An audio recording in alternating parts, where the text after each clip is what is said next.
GM, you degens, and welcome to Numbers Therapy, episode 22. Today's episode's title, Cash Off Ramp, Cyclicality, and Chicken Wings. I think that will make a lot more sense as we go through the episode today, by the way. So a couple updates on our side. First off, we're on Spotify. More and more episodes are coming on there. Definitely do listen to them in conjunction. We're kind of very intentionally putting the episodes in the orders we're putting them and having international expansion as it helps form kind of a bigger and global picture. So it's not just that we're getting things that are relevant at the right time. It's also thinking about it holistically too. So definitely check that out on Spotify, Apple, other places. Do continue to want feedback from everybody in terms of what you want to hear. So, the show is for MVHQ and beyond. If you have any ideas or thoughts, please feel free to let us know. Also, we're going to have a survey coming out soon too, where we get, more, let's say, formal input from everybody. So look out for that as well. And then lastly, application to be on Numbers Therapy is out there. Also, Poop or myself, we can guide you if you're not familiar with where it is or what it is or anything else like that. So for framing purposes, purpose of Numbers Therapy, of course, is to talk through the macro and bring on and showcase our experts in here. And today is no different. More specifically, goals, help everyone understand how the big pieces fit together, make better decisions with NFTs and other investments using balanced perspective, learn about or from some of our people in here and get different perspectives, and of course, learn about different areas and opportunities that exist out there as well, and different ways of thinking. I always say this as a reminder, for the live audience, different levels are always in here. Everybody has different backgrounds. There's, we like to make sure that everybody's along for the ride and really comfortable with the live audience. So if anybody has questions about a term, about an acronym, about lingo, about something else, even if you think it's a really simple question, please ask it. I'm sure somebody else has the question. And then equally, if you have an intermediate or more advanced question, ask that too. And if we can answer, and we'll make sure to answer as well. And then lastly, important note and disclaimer that none of what you hear in here is financial advice. It's all opinions.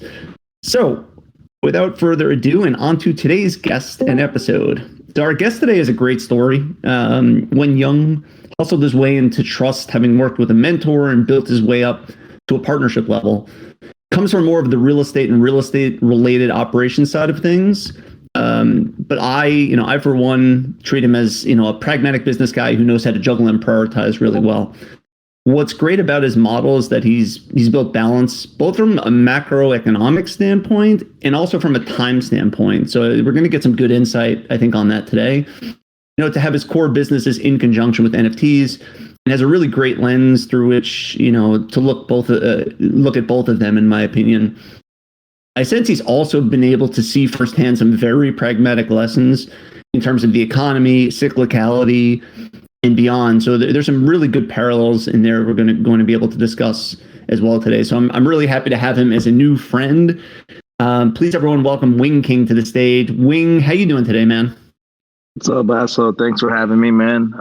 Glad to be here. We're gonna have a real fun episode. Hey, how you doing today, bro? I'm good. I'm really excited about the episode today. I'm excited to talk with you.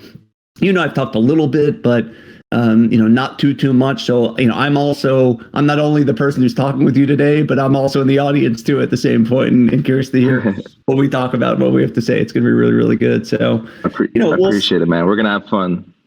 For sure.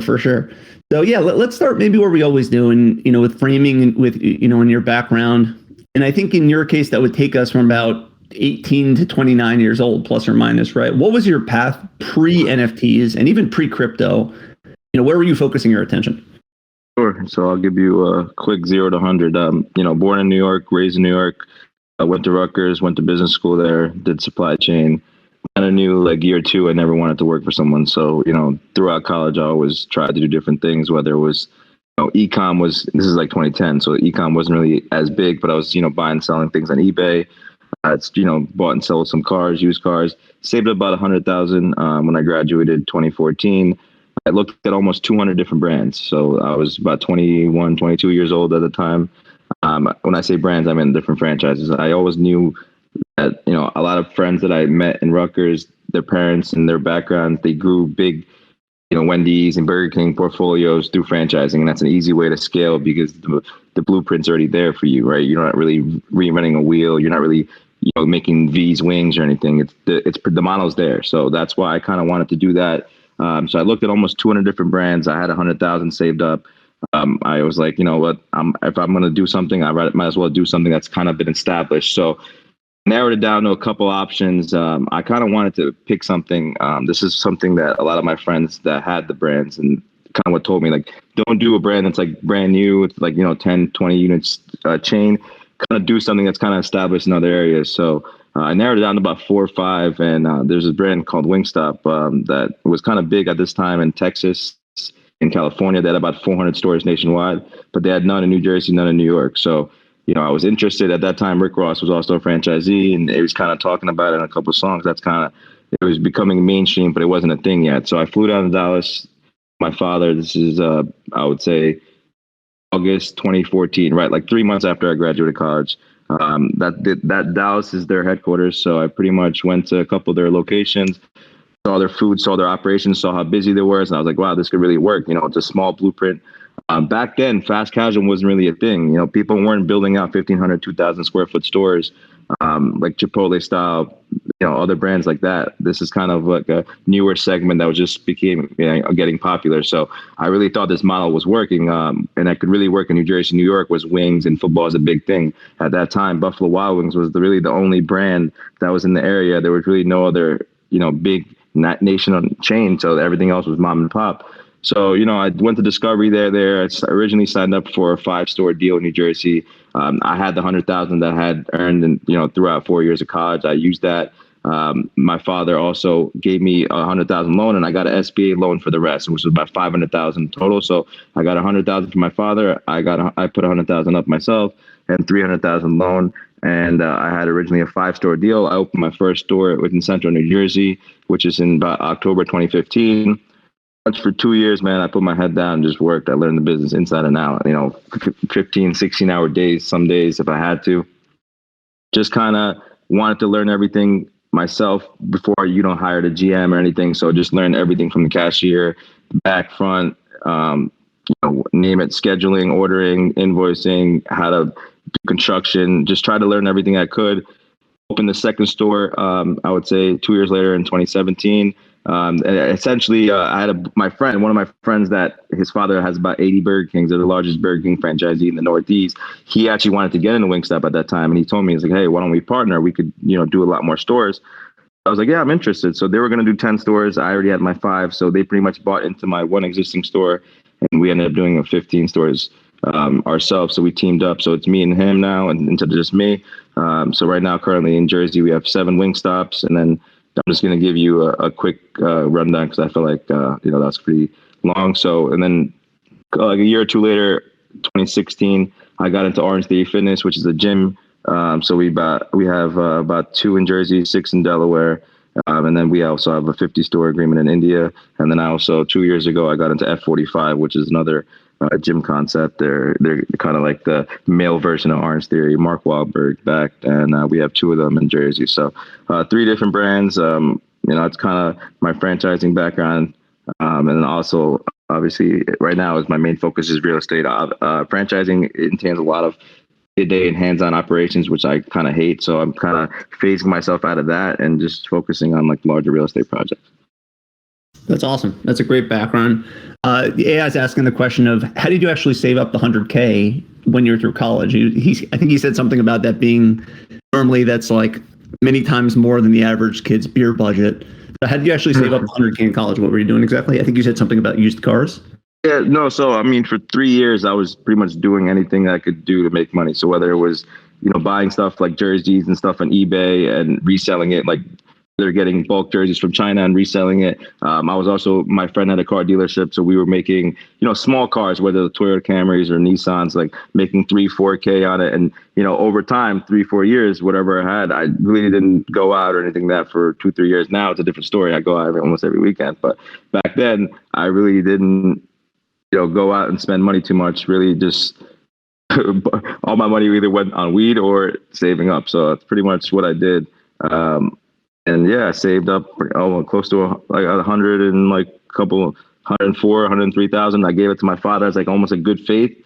That, like, think about it. No one wants to loan money to a 21, 22-year-old kid with no franchise, no business background. They're going to think they're going to blow it. So to get his 100,000, I had to put kind of skin in the game. So that's kind of what I had to do. And I gave him my whatever I had saved. He put the 100,000. I got an SBA loan for the rest, and then I paid that off within 2 years. And now we're free. We have no loans on any 8 stores. They're all paid off. So, something I love about our episodes that we have on here is that we always we have a structure in terms of like where we think it's going to go. And sometimes we just get to these areas where there's like so many awesome directions to be able to discuss that I think will still be useful, even though, of course, our focus is always about NFTs. But I think that we'll get there today. I think there's some like really foundational things that are worth talking about. I'm curious, so you picked Wingstop, right? Do you remember the other options that you had and why you? There was actually, it's funny because there's a note on my iPhone and I never deleted it, and I kept it as like almost like a motivation. I was like, let me see what the brands are doing now, and like there's a couple other ones like Zaxby's. They never wanted to come in New Jersey. Let me put it up right now. I can pull it up. So yeah, Firehouse Subs was one of them that was like I was trying to do. A lot of Texas brands actually, because Texas is one of the like.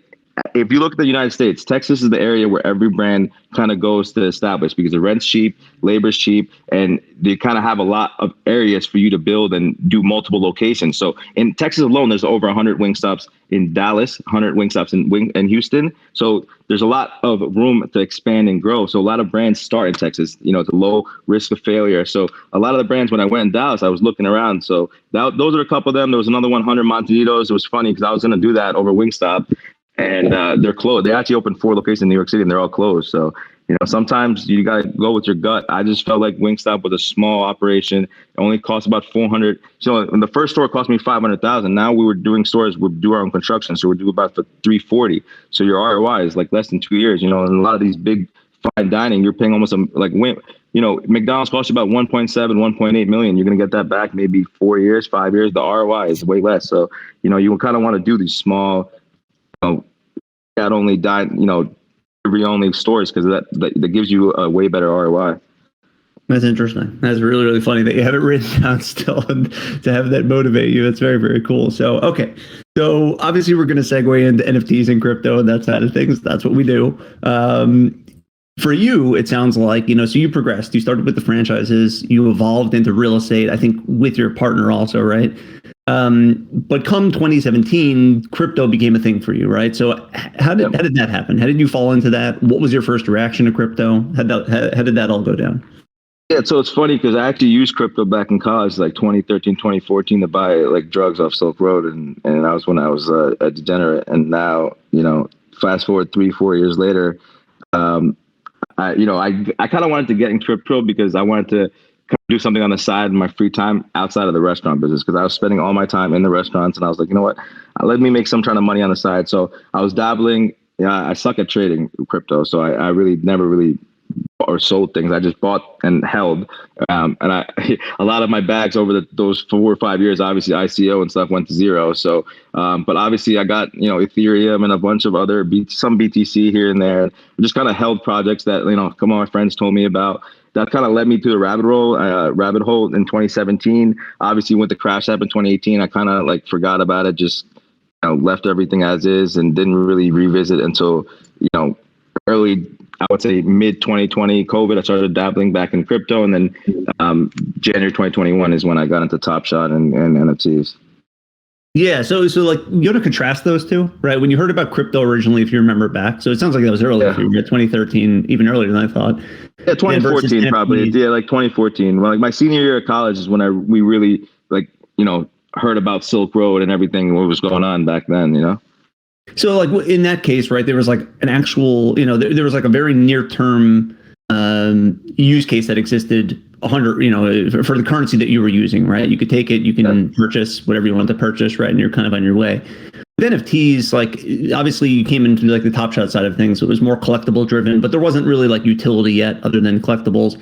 How did you view NFTs when you came in versus when you heard about crypto, for instance? Did you view it through the same lens where you're an open-minded guy and you kind of saw the application? Did you think it was a little bit crazy? What do you think?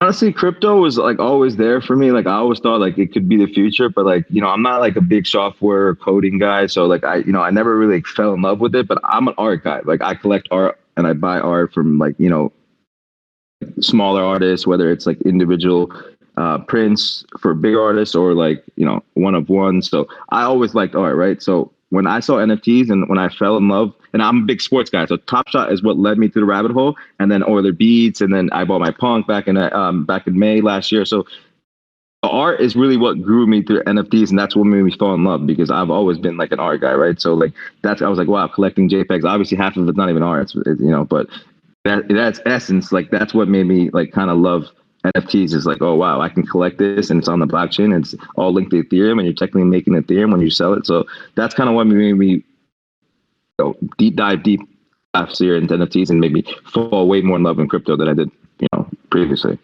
Yeah, that's awesome. That's a really good evolution. So, okay, so for at this point, you're invested in NFTs for over a year, right? Yep. How did you think about NFTs versus your core businesses? Like, how did you manage your time? How did you manage your attention? Like, how did you set all that up? It's a good question. So there's been obviously times that I kind of strayed away from my core business because NFTs, we were in bull markets, we were making money so easily, and everything, you wake up, you're making 5-10 ETH, right? So like, I was like, wow, it's so easy. Like this, obviously now we know it's not sustainable, but there was obviously times that I wasn't even focusing too much on my real businesses. I was, slacking per se and focusing on NFTs. Now I've kind of had a balance. I kind of focus more during the day on, whatever I have to do, emails and just managing contractors, the day-to-day stuff. And then usually in the evenings and nights, like I said, I stay up pretty late, 2-3 o'clock in the morning every day. So I'm pretty much doing NFT, checking up on stuff, usually 6-7 hours in the evenings, and then a couple hours a day. I spend like emails, just going to my sites, checking out some stores, and so I try to balance like day and night now, so I don't gotta kind of get sucked away. Right now we're in a bear market, so it's not really too much we can even do in NFTs really, and in general, and even real estate too. Like my properties is way less than I was doing months ago, so I kind of do have more time on the hands, free time right now to kind of juggle and balance it out. But that's kind of what I've figured for kind of a work-life balance. Yeah. So let's get to that free time in a second. I do want to hit on that too. But even back to like when it was more of a bull market or a bit more wavy, let's say like some bull market, some bear back and forth, right? How were you thinking about your profit from NFTs? Like, I know, one of the topics we want to cover today is off ramps, and this is that, right? Like, what was the ultimate goal? Like, were you thinking of NFTs as a source that's, obviously it was a pretty heavily bull market, but everything you made or some large percentage of what you made was going to go into more real estate and franchises and, I guess more real estate because that's your focus, more real estate. And that was your intent. Was it its own fund that you just kind of treated as its own thing and it had zero, it wasn't going to get funneled in? It was just the question of like what you could build up within the NFT space. Like, how are you thinking about that? It's a good question. So it's kind of like a balance of both. Like I knew NFTs wasn't going to be like a full-time job sustainable for me, obviously with my other businesses, but I knew like it could be very lucrative, and I kind of wanted to funnel whatever profits I made into NFTs into my other businesses, right? So like if I made X amount of profits, I didn't do this properly because I didn't sell at top or throughout the way, and only recently stabled and stuff like that. So I could have obviously done it better, but hindsight's 2020. In essence, what my goal is to use my profits for NFTs and buy additional properties. Right now, my main focus has been multifamily. So whatever I could use to a couple $100,000 or whatever ETH that we can profit on, I would funnel that back into real businesses where I can continuously make money every month. That's kind of what my goal is right now. Just trying to make mailbox money rather than having businesses and employees and having to constantly chase around and have to manage structure and operate. I kind of wanted to do more hands-off stuff where you're just kind of buying property correctly and managing rent tenants and contractors should be making money consistently every month in multiple different ways, appreciation, taxes and stuff like that. So that's kind of why I'm phased away from more of the operations of the day-to-day stuff. I feel like it's a bottleneck, for me being there. Now we have director of ops, we have our area manager, we have GMs in each store for each of the restaurants and the gym. So like I don't have to be hands-on with the operations. So now I could focus more on the stuff that I do love, which is real estate and NFTs. So that's kind of what I do. I kind of want to balance it out and use whatever NFT profits I have to funnel back into real estate. Yeah, that makes total sense, and that's great. Thank you for laying that all out, right? Because I feel like that's pretty helpful for people. Everybody has like everyone has different kind of model, different kind of approach, right? So to hear what yours is just, I feel like, very, very helpful. So right now, right, we're in September. We had a little bit of a funny discussion with the Fed yesterday. Another 75 basis points. Everyone knows the economy is a little bit unstable, all those good things. Where do you think we're at with the NFT market currently? Like, what's your sense of like where we're at currently, where you think we're going to go? What do you think? Yeah, I mean, it's $1 million question, right? I mean, it's very, NFTs is a commodity. It's a luxury good market. So it's going to be like watches or high-end cars. It's always going to be last in line. Like real estate right now, I see it. The days on market and a lot of our properties have been way longer. We have to do price reduction. So stocks, real estate, usually the first two markets to kind of set the bar for the rest. So I think we're going to definitely see prices drop across the board in the next 6 months in real estate. I think a lot of people, and I've wrote this in an MVHQ before too. I think a lot of people last 2 years that were paying, 7,500K over houses that, couldn't afford it. Like, for example, a 500K house, they were paying 600K for it. They got 3% or whatever they could. Now, say that 500K house is a 20% drop. It's worth 400K now. Say, 600K on the property for 30-year mortgage, 15 years, you're paying interest only. They're not even going to pay any principal really off till year 16. So for 16 years, if they have a life event or anything happens, that a lot of houses could be underwater. So I think, in the next 12 months, we might see a lot of mortgages shift. There's a lot of inventory that I feel like single family, what I'm talking about primarily, and multifamily is going to be a lot harder because rental is always going to be there. But single family, I think we might have a lot more inventory and people foreclosing. So, I mean, it's like the whole thing, I think within 12 months, we still have, I don't think we've hit max capitulation and bottom yet. So I feel like, it's all like a waiting game now, but 6 to 12 months, it could be definitely worse. And NFTs obviously could be bleeding more than, yeah. Yeah, it's interesting you're saying that. That definitely makes sense. There's like this other balancing element that exists, right? Which is totally what you're saying. Interest rates going up, prices potentially going down. The other side of that too is that there's just like continuously increasing population of people, and people need to be able to, they need to be able to live as well, right? And there's just endless population. Obviously, post-COVID, more people, living closer to cities again, that kind of a thing. So I don't know how that balance is going to shake out. I know, like logically, like it makes sense what you're saying, right? Like people are strapped. There's inflation. People can't spend as much. They can't buy houses. It went to very crazy prices. It's just a question of like how far it dips. I think is an interesting. Yeah, 100%. And I think even like you said, the population is increasing. People are going to want places to live, but it's a lot less people buying homes and first-time home buying, and it's a lot more people going to be renting. That's my honest opinion. So. Yeah, I think that makes a lot of sense. So one of the things that you mentioned earlier that I said we would get back to is about time and time management, right? So like right now in the current, we find ourselves in a bit of a bear, with NFTs, as we know. But also, like you said, a bit of a bear as it relates to real estate, right? Like as you mentioned, prices are not quite where they are. So you're kind of in like what might be a holding pattern of sorts. But how are you thinking about your time currently? At a time like this, where you do have the economy a little bit banged up, right? Are you just kind of in a very conscious holding pattern, and you're doing your best to make sure that everything operates well and all that good stuff? Are you thinking about changing your direction and possibly building something new that's more, that's tailored to like the recession, a recession, for instance, in that kind of a market? How are you thinking about your free time? Yeah, I mean, for us, like business-wise, we've kind of just been status quo. We've not really been pushing the boundaries too much. We're not like opening new stores. We've kind of just been patiently waiting, kind of what we did 2 years ago when COVID first hit. Kind of just want to see how everything trickles down and plays itself out. For real estate too, single family, we're not really buying too much right now. Multifamily, if it's still a good deal, we'll still buy it. But it's kind of, last couple of months. Been traveling, trying to get my head clear and just seeing the world. That's kind of what I always wanted to do. I couldn't do for like 6 years with the Wingstops because I was doing the operation. So the last 2 years I've been traveling a lot more in my free time and yeah, I mean, so last couple of months we haven't really been too aggressive and buying new projects or trying to do new stuff. Kind of just been treading carefully and just choosing what we do.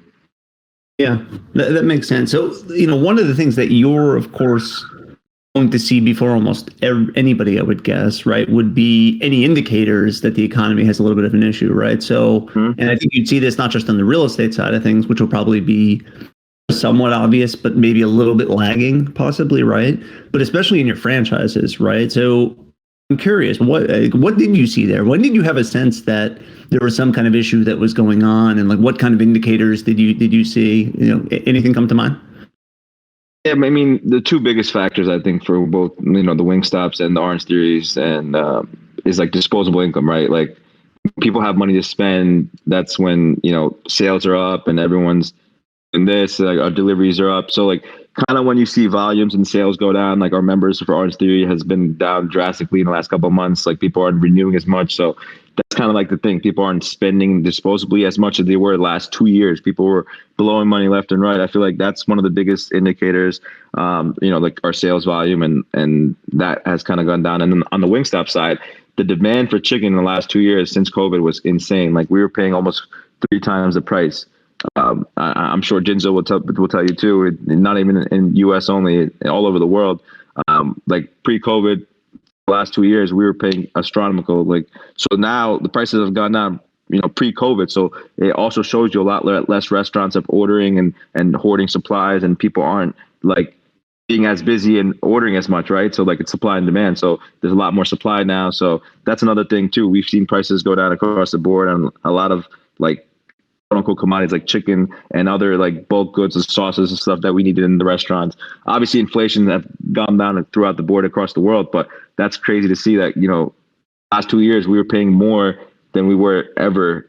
And now it's like 1/3 the price, right? Just for a case of chicken. So I guess those kind of two things is like the biggest indicators that we kind of are entering or we're entering a recession for us. Yeah. I mean, I think there's a good indicator in there though, right? Like a little bit of hope that your costs are at least lower, right? Like usually the things we've talked about with like supply chain issues, right? You're talking about like, with Russia related or China related, and supply chain's been banged up for some time, right? And I'm assuming the chicken comes from the US in this case, right? For your locations. But even still, to see like lower costs for you is that's a good indicator, if nothing else, right? It kind of suggests that. I mean, that's the silver lining, right? So sales are down a little bit, but food costs are down. Labor is all the other thing that you can realize that less people want to work. Now people I guess are coming. It's not, I wouldn't say easier to find employees, but there's a lot, I guess more pool at least available. Like last 2 years and literally no one wanted to work. It was so hard to get even people to stay for more than 2 weeks after you train them. But labor is constantly going up. It's about to be $15 an hour in New Jersey. So that's another thing too. It's cost has gone down, labor's going up. It's kind of getting that middle ground. Yeah, so that's a really good point to actually hit on, because I think it's going to touch a lot of things. Like it very much indirectly winds up connecting to NFTs eventually in crypto and risky assets. But what are you seeing currently with labor? Like, for your locations, are you able to hire at the locations? Is that something that you're running into? Is it easier now? Are people still not wanting to work? Are they not staying retained? Like, what are you seeing? I mean, labor is definitely the hardest part of the business, right? That's the part I hated the most. That's kind of what like made me want to pull my hair out and get out of the restaurant business operations. It's like it's so hard to get people to stay, right? Because like 5 people, they're all good in the beginning, that you train them 2-3 weeks, and then boom, Chipotle or someone else offers them 25 cents or 50 cents more per hour and they leave you, right? There's no loyalty in this game. They're just here for a quick paycheck. People that are loyal, you have to take care of them. Like I have people that have been with me 5 years, 6 years, that 50, 60, twice my age almost, right? So like it's not even like age thing. There's young kids out there that they want to work, keep their head down and be someone, So it's just finding the right people. That's kind of like the hardest thing, in this game. I wouldn't say it's been easier, but like, obviously with people getting money more, like more people are applying and, going out there to get jobs rather than when they were just sitting at home, getting unemployment and not even having to work. So I wouldn't say it's easier, but there's more pool available, but it's still like, that's the hardest part of the business. So I'm gonna be a little bit greedy here for a second and ask the question that really excites me, and I'm really curious to hear what you have to say about this. But Given what you just said, right? Like given the fact that you have had these labor issues, it sounds like for a while, right? That's always been the challenge, but maybe day one, probably. Yeah. Have you guys been approached at any point about having any kind of robots or automation integrated, either for cooking or for how it gets delivered or anything else? Is that something that you guys have actually looked at? We actually talked about it. I don't know if this is proprietary information, but you guys are family, so I'm gonna tell you. So when we went to Vegas conference last year or 2 years ago, actually, they were talking about AI robots that would pound the chicken, drop it into the fire, and lift it up after a 13-minute timer and cook it. I don't know if it'd be able to sauce it, but pretty much cook the chicken, which is the hardest part, because I feel like people can't even count to 10 and drop a timer properly. That's the lack of people wanting the care of working. But yeah, I mean, that's the one thing they talked about: AI robots, and then the McDonald's and Wawa style self-ordering kiosk. They talked about that to reduce cashier front of house labor. So it sounds like it's something you've at least a little bit thought about so far. Right? See, if it was up to me, it would be there already, right? But it's when with franchises, you need the system corporation approval, and then the whole company has to roll it out nationwide. So that's why it's it took. I was pounding chicken sandwiches for Wingstop in 2015, 2016, and they just rolled it out 3 months ago, right? So there's a lot of things that we say. I'm VP of the co-op in the New York, New Jersey co-op too. So when I say things, I let my voice be known. I'm not really shy. I'm always been a straight shooter with them too. But sometimes we say things like delivery and stuff. They didn't even want delivery. We had to pound the drum to get delivery in New York, New Jersey. I was like, listen, this is not Texas. People don't. This is a public transportation state. People don't want to. A lot of people don't have cars. People don't want to travel and leave their house. People are lazy here. They want food delivered, right? So if you don't do delivery, you're going to miss out on a lot of business. And then boom, 2020, literally a month before COVID, we got delivery, Uber Eats and DoorDash, and our sales went up 50%. We survived when a lot of restaurants were closed because they couldn't survive without delivery. And our chicken wings and pizza were the two foods that travel well. So sometimes you have to adapt, and with corporations and big brands like that, it takes longer sometimes to get it across the system. That's kind of one of the downsides to it. Yeah, it definitely seems like I can imagine you sitting there being like, dude, it was crazy. We can't hire, we can't find people. So I was obvious solution that exists here. I was like, man, I went to school here. I grew up here. When I went to college, all we did was deliver food. You need delivery, and that's the other things too. Sometimes they need to see things on a city by city or state by state basis, not it's not cookie cutter, right? Something that could work in Texas or New Mexico would not work in New York or California, right? So sometimes you have to adapt, and that's sometimes a barrier between the franchisee and the franchisor. Yeah, that definitely makes sense. Maybe we can have a little bit of fun here also with the franchise side of things. Look, I know we talk about NFTs, okay, and we'll connect to that in a second. I'm going to reconnect back to that for all of us. But fuck it, we're in a little bit of a bear now also, so let's have a little fun here talking about outside businesses too.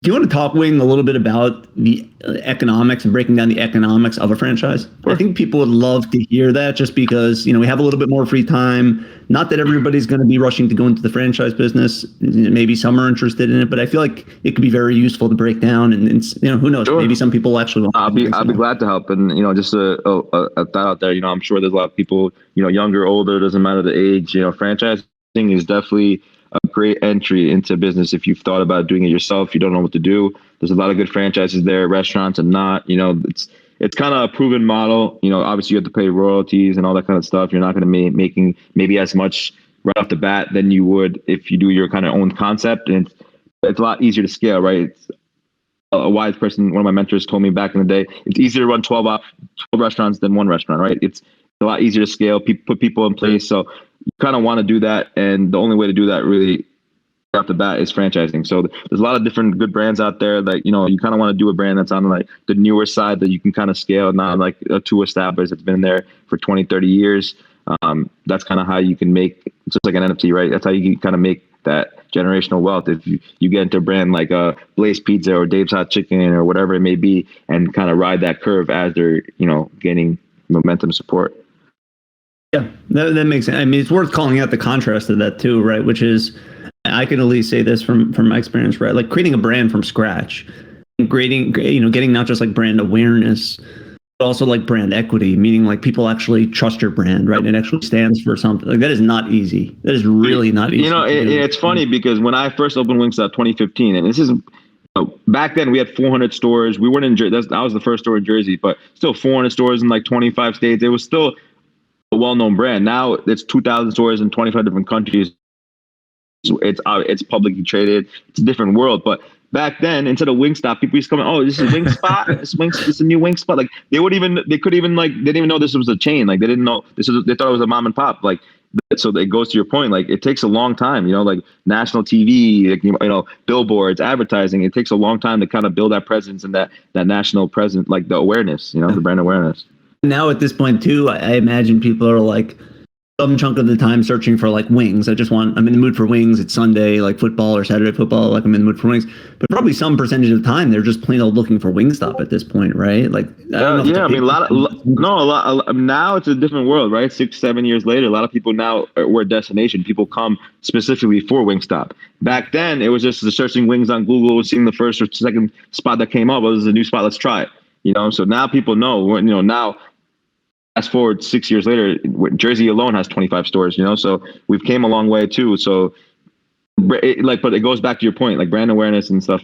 It's not overnight, right? So let's talk more about the financing let's talk about economics. Yeah. So to the extent that you feel comfortable, whatever you feel comfortable sharing, no worries. For someone that's not familiar, how should you think about economics for a franchise like this? So, there's a couple main costs, right? There's obviously fixed costs, the variable costs. Two main things. So for a restaurant, let's just add numbers. Average Wingstop costs roughly $500,000, right? You can get usually 20-25% down, SBA financing for the rest, as long as you have some type of background experience, blah blah blah. Obviously, a brand like Wingstop now you can't even get in because they've sold all the territories. It's a territory game, so they sell it by development. So we have the rights for certain towns in New Jersey. Other people have rights for other towns. So that's why you want to kind of get in their brand early on, so you can kind of pick and choose the good towns. You don't want to be stuck with either C or D towns where it's not going to have volume, or on the flip side, like a Subway, they cannibalize their own self, right? They open 10 stores within a 1 mile radius. None of them are going to make volume. None of them are going to make money. That's why they're all closing. So let's say Wingstop average $500,000. The main cost, right? Rent. Usually, most of these stores we're not going to own because they're all going to be in strip malls, whether it's end caps or inline. So, say 8 to 10% you want to do is rent. You should be annual. The main other costs are labor. So labor is roughly about 30%, and then food costs, which is about 30%. So you're at 60% right there, food and labor. 10% rent, 70%. Then you have like your royalties, which is usually 6%, 4% for ad funds. So that's another 10%. 80% right there, and then miscellaneous costs like CapEx and like just G&A, like random stuff that you need to do in the restaurants, about 5%, let's say. So usually average store Wingstop, you make about 15% a store. So average volumes 1.1, 1.2, you're making roughly about 150 to 170 a year off a single store. So off a 500,000 investment, to make your money back within 3 years. Like I was saying earlier, we do our own construction now to kind of reduce that middleman cost of hiring a GC and having to deal with that. So we kind of build our stores. We're roughly 350. The last 2 stores we've been building it out. So with 350, saying you make 150, 170 a year, you're making your money back in about 2.5 years.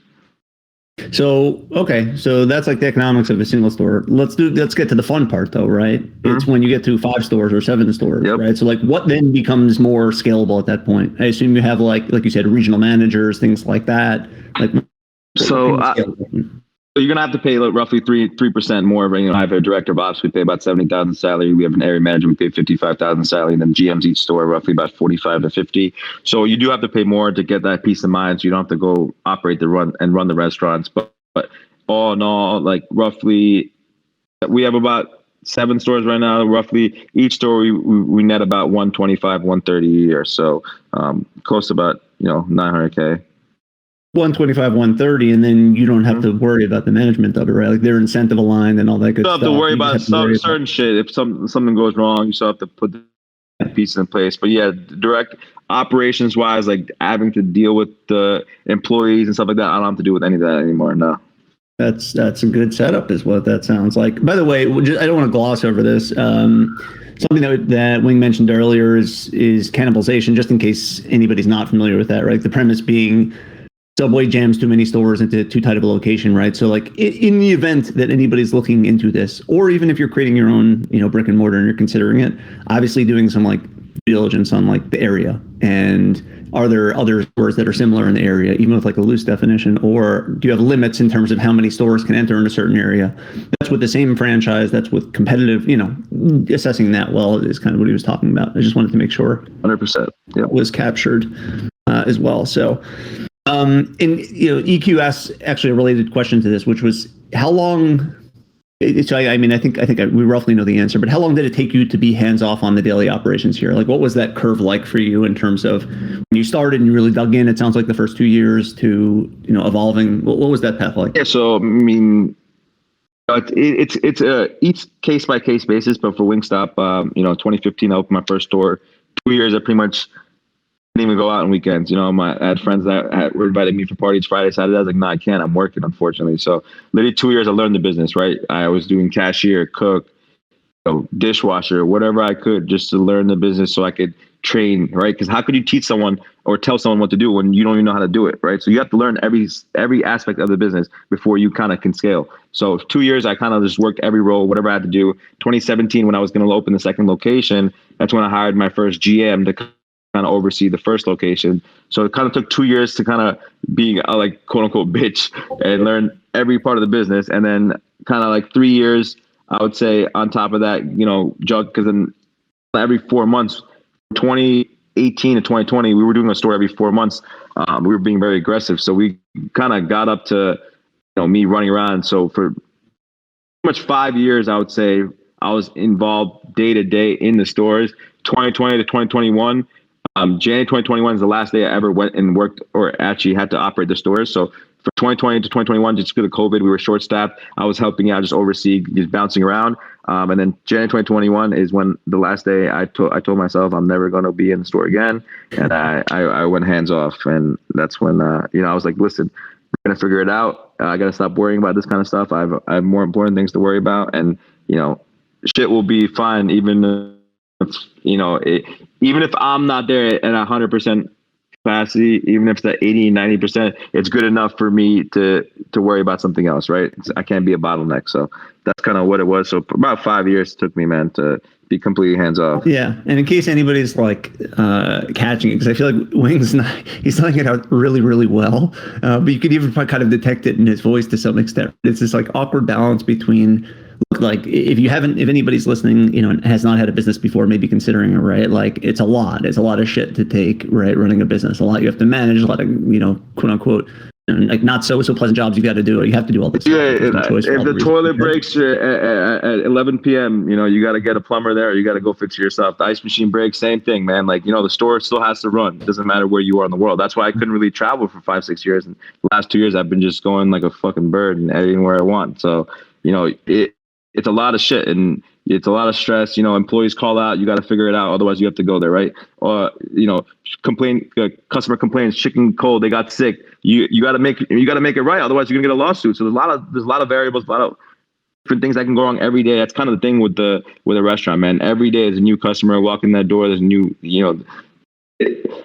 every day is something new. That's kind of why I wanted to get out of the operations and I wanted to do like something like real estate where you could just do it once and focus on, move on to the next, right? It's not like a stress test that every day something coming under your skin, Well, there's the good side of it though, right? That's like, it could sound stressful. The good side is that like, the reason you're doing that, right, is that you're really motivated because you know that if you do all those things, like it leads to customers and more customers and you make money and you directly see the impact of that, right? So that's like the motivating Of course. And just besides that too, it's like almost like a baby, right? Like, I was 22 years old, just seeing this brand go from one store to 25 and, I'm a reason for that, right? Not the only reason, but like I'm a part of that, right? Just seeing that grow, just seeing the presence and just be like, hey, I'm a part of that. When I watch ESPN and I see a Wingstop ad, I'm like, hey, I'm paying for that. But in essence, like that's something that we created, that we helped create, right? It's just like the fruits of your labor, like the blood, sweat, and tears that over time, like it actually meant something and it actually like materialized and became something, right? It's good to see.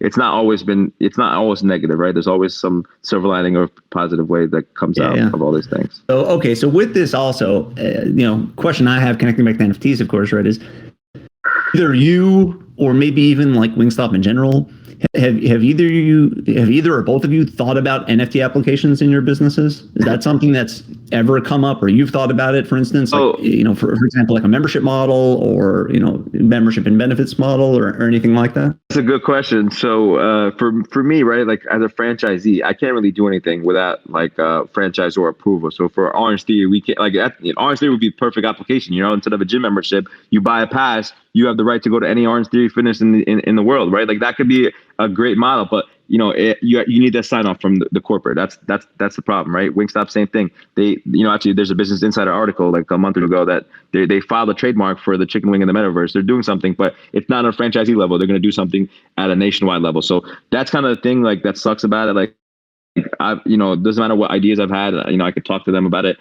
I still have to get the final approval because it's not my brand at the end of the day, right? I'm just a franchisee. I just own X amount of stores. I don't own every store. So like I'm not free to do whatever I want. And that's kind of like the downside of a franchise. And for real estate, I've actually had a lot of ideas, internally to discuss like what we could do in the future. Like I think real estate's going to be one of the biggest industries for NFTs. Like all these deeds and contracts essentially should be all on the blockchain, right? So to prevent fraud and mortgage, that's a big thing nowadays. So I think there's a lot of things that could be done.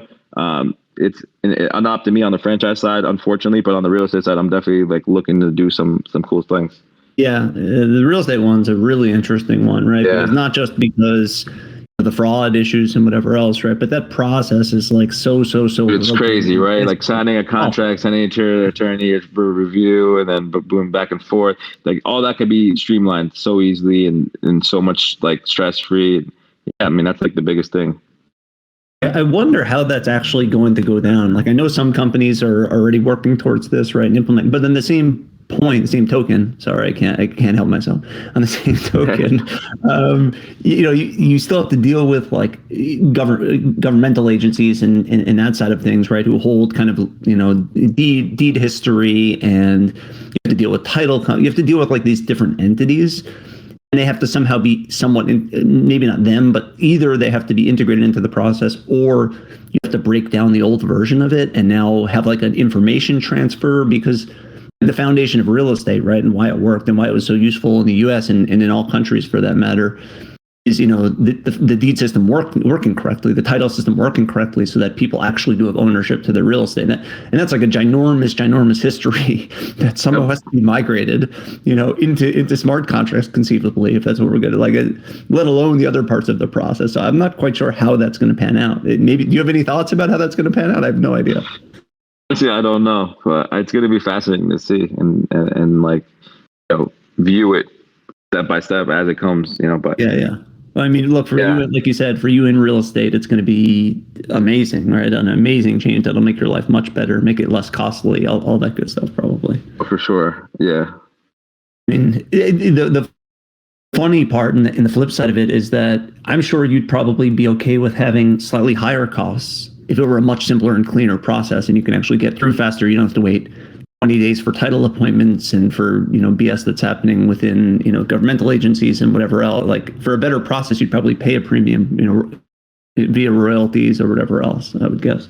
Yeah, I mean, listen, if things can be streamlined and make it more easy and stress-free, time is the most valuable commodity in the world, right? Not money. So overall, like if you have more time to do other tasks and do other businesses, you can make more money. So it all goes down to the main first point. So for sure, I wouldn't mind paying a little premium to be able to free up more time to do other, revenue generating activities. Yeah, for sure. So like in the current point right now, right? Again, we just had our fun-fed meeting yesterday, right? We're a little bit in shaky grounds right now. Like you said, real estate's a little bit stagnant or in this like unknown area right now. How are you thinking about NFTs, from a trading standpoint, from an investing standpoint moving forward? Are you, for instance, are you heading into of how you were describing crypto, where you're turning into more of like an investor and you're looking at like a longer time horizon now and turning into an investor? Are you investor in a trader where you're like flipping short-term projects? How are you thinking about all of that? Yeah, so I mean, that's like the thing that kind of had to like kind of learn and teach myself is like not bag hold as much. I've always been an investor primarily. But even now, like I have so many projects I'm holding, but I've kind of tried to consolidate to like more of the blue chips to hold long term that I believe in the team. It's more like a VC and investment, like buying to a brand like a Wingstop or something earlier, right? So like that's how I view a lot of these, whether it's Yuga or whatever, like Proof. That's how I view those. And then obviously like the short terms, I would be minting and flipping just like as a cash, like making money, like income. Obviously like there's also art blocks and stuff that I buy just because I like the art. I don't really aim it as in, making money out of it. It's like more because I personally like it. But like primarily that's how I put it into two buckets, right? Like I would buy majority of things nowadays, like all these degen mints and whatever it may be that I buy to flip. That's just to make, and then it's essence I either streamline that into buying blue chips to hold, or just having ETH just stacked on or stable. Yeah, that makes sense. But I mean, one of the things that you said earlier, of course, is that you don't know how sustainable trading from like these margins are. Of course, like you've seen right, like how cyclical crypto in itself could be, right? Starting in 2013, moving into 2017, 2018, et cetera, right? Do you think we're going to see similar cyclicality for NFTs? Like, do you think we had, a big push last year, let's say, now it's a little bit down. Do you think we're going to get, let's call it 3 or 4 year waves that happen in NFTs that are pretty similar? Like, what do you think about that? I don't know about 3 or 4 years, but I think there's definitely going to be waves. Like, I don't think, NFTs are going to be dead and gone. Obviously a lot of them are going to go to zero, but I think we'll still have, another day, right? Whether might not be this year, it might not be next year, but I think it'll probably be within the 1-2 year range. I don't think it's going to be 3 to 4 years anymore. Like, obviously, with crypto back in the day, there wasn't that many applications. Now there's so much usage, and it's been more like a mainstream thing. So I think it's going to be sooner than later. It might not be 3 or 4 years, maybe next year sometime, depending on how like the Fed and markets go. I think, but I think NFTs will definitely have their day. Sooner than later. Yeah, that makes sense. And it kind of times right. I mean, your application point, that's a really good one. And, on top of it also, you think that, economy wise, right, going to bottom out maybe end of this year, maybe part of next year, et cetera. Yeah. At some point, then you're at some path to recovery whatsoever, right? So that makes sense. And also, of course, there's that other scenario where there's some intervention that takes place. There is a stimulus, but like some kind of intervention that takes place, even if temporary, which we can't account for, although it would not be so good for us. But that's a band-aid. A band-aid on top of a band-aid, if that's possible. Yeah. What are you most excited about, man, moving forward with NFTs? Is it new use cases that are kind of in this community side of things? Is it applications to real estate and things like that? Like, what's got you most excited?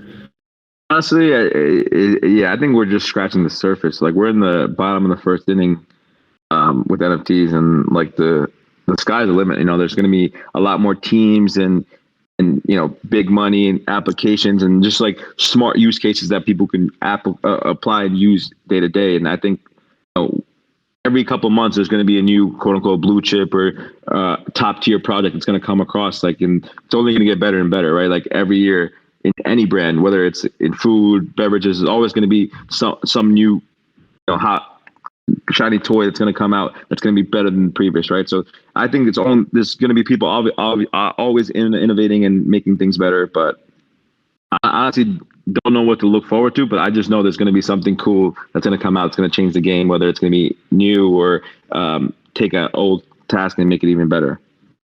I just wonder if there's like this day, maybe like a year from now or 2 years from now, where right now we have like a high percentage of the things that we mint are like, meme related or art related, that kind of a thing. But if there's this day that comes up where we're going to be minting like, a license for some kind of real estate token or something like that, and that's going to be the thing that we try to get access to and trade, something with like much more of a practical application, but we still stay kind of as like researchers and traders and that kind of a thing, and that's going to come up. I have to imagine over time it's going to be not all, but like a higher and higher percentage of like practical application things that may come up that we may try to get. Someone might do like a mid pass. They could, stay at any Airbnb in the world or something. Like there's always there could be something new, something new that can come out that can definitely push the boundaries. Sure, for sure. Well, that's really. I mean, this has been just really, really excellent. I'm hoping that everybody that's listening now and otherwise had more than one thing to be able to grab from this. Obviously, a little bit of an awesomely dynamic conversation that we had here, and being able to talk to like pragmatic business owning and splitting time between that and NFTs and how that connects to the economy and all that good stuff. Like just a really, really awesome conversation. So I'm really hopeful that everyone listening live, listening, recorded, is going to get some really good value out of this. And Wing, I really appreciate you coming on and being so open, talking about all these things. I think it's just like absolute gold that you shared. Everybody else that's of course listening live, thank you so much as always for joining. Like super valuable, and really appreciate you. And again, please look out for a survey that's going to be coming out soon. I really would love everyone's thoughts there about what you like, what you don't like, how we can improve, what else you want to see. That would be really, really valuable. So thank you so much again, Wing, for coming on, and we'll see everybody down in VC1. Thank you, Aslo, and just wanted to let everyone know I appreciate all you guys, and if anyone has any questions, my DMs are open for all you guys. If you have anything at all, I'm more than happy to help.